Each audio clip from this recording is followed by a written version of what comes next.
నమస్తే, మీరు చూస్తుంది యువతరంగం. ఇది సమాజాంతరంగం. నేను మీ సిద్ధుగా. పశ్చిమాసియాలో యుద్ధం జరిగింది. చమురు రాక కష్టమవుతుంది. చమురు భారాన్ని భరించడం చాలా ఇబ్బందిగా మారింది. భారతదేశంలో చమురు నిల్వలు అడుగంటుతున్నాయి.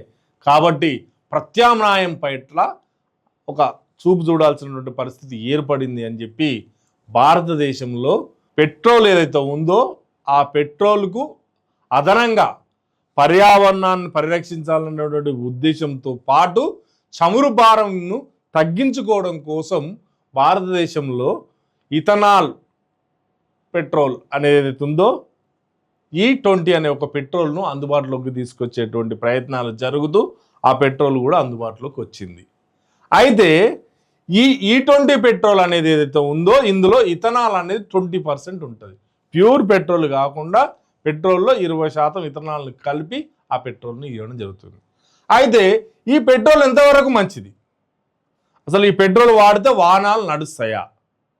ఈ పెట్రోల్ వల్ల వాహనాలకు ఏమైనా ఇబ్బంది ఉంటుందా అని కనుక చూసినట్లయితే ఈ పెట్రోల్ వాడుతున్నటువంటి వాహనాలు 2023 కంటే ముందున్నటువంటి వాహనాలు ఏవైతే ఉన్నాయో ఆ వాహనాలు ఈ పెట్రోల్ను వాడితే ఇంజన్ పైన ప్రభావం చూపించి ఇంజన్ దెబ్బతినేటువంటి అవకాశం ఉంది. మరి అలాంటి ఇంజన్ దెబ్బతిన్నటువంటి యాక్సిడెంట్ జరిగి ఏదైనా జరిగితే అప్పుడు ఇన్సూరెన్స్ క్లెయిమ్ చేసుకోవడానికి అవకాశం ఉందా లేదా అనేటువంటి విషయంలో ఒక గాసిప్ బయటకు వచ్చింది. E20 పెట్రోల్ వాడుతున్నటువంటి వాహనాలు ఏవైతే ఉన్నాయో ఆ వాహనాలకు బీమా వర్తించదు, ఇన్సూరెన్స్ వర్తించదు అని చెప్పి ఒక గాసిప్ వచ్చింది. దీంతో ఆ E20 పెట్రోల్ వాడాల్సినటువంటి వాహనదారులు ఎవరైతే ఉన్నారో వాడడానికి వెనుకంజ వేస్తున్నారు. ఎందుకంటే ఎక్కడికైనా పోతే ఏదైనా యాక్సిడెంట్ జరిగి ఆ పెట్రోల్ తోటి పేలితే దీనికి ఇన్సూరెన్స్ రాదు, అలాంటప్పుడు మనం వాడడం ఎందుకు అని చెప్పి ఒక భయంతో వాహనదారులు ఉంటున్నారు. ఈ తరుణంలో భారత ప్రభుత్వం ఇన్సూరెన్స్ కంపెనీలు కూడా ఒక స్పష్టమైనటువంటి ప్రకటన తెలియజేశాయి. ఏంటంటే ఏ పెట్రోల్ వాడుతున్నారా అన్నది కాదు, బీమా అనేది, ఇన్సూరెన్స్ అనేది వాహనాన్ని దొంగిలించినప్పుడు, లేకపోతే వాహనం ధ్వంసమైనప్పుడు, లేకపోతే వాహనం పేలిపోయినప్పుడు జరిగితే వచ్చేటువంటిది బీమా.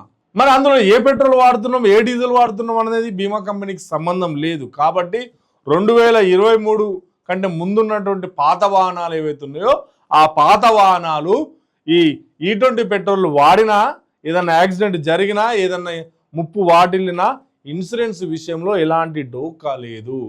అందరికీ ఇచ్చినట్టు, అన్ని వాహనాలకు ఇచ్చినట్టు ఇన్సూరెన్స్ అనేది ఖచ్చితంగా ఇస్తున్నాము అని చెప్పి బీమా కంపెనీలు ఏవైతే ఉన్నాయో అవి ఒక స్పష్టమైన ప్రకటన తెలియజేశాయి. దీంతో అందరూ ఊపిరి పీల్చుకున్నారు. లేకపోతే ఒక అపోహలతోటి ఆ E20 పెట్రోల్ వాడడానికి జనం వెనుకం చేశారు. నిజానికి E20 పెట్రోల్ అనేది ఖచ్చితంగా పర్యావరణాన్ని కాపాడేటువంటి పెట్రోల్. ఇంజన్ పైన ఏమైనా ప్రభావం చూపిస్తుందా అంటే ఆ ఇంజన్లనే దాన్ని తట్టుకునేటట్టు కూడా రేపు పొద్దున తయారు చేసేటువంటి టెక్నాలజీ ముందుకు రావచ్చు కదా.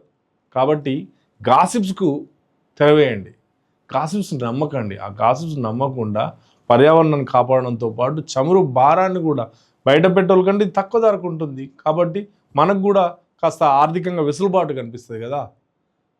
కాబట్టి అందరూ కూడా ఆలోచించండి. గాసిప్స్ నమ్మకుండా మనకు ఉపయోగపడే, మన దేశ సమగ్రతకు ఉపయోగపడే, మన పర్యావరణానికి ఉపయోగపడేటువంటి ఒక నిర్ణయం ఏదైతే ఉందో ఆ నిర్ణయాన్ని ఆలోచించి ముందుకెళ్ళండి.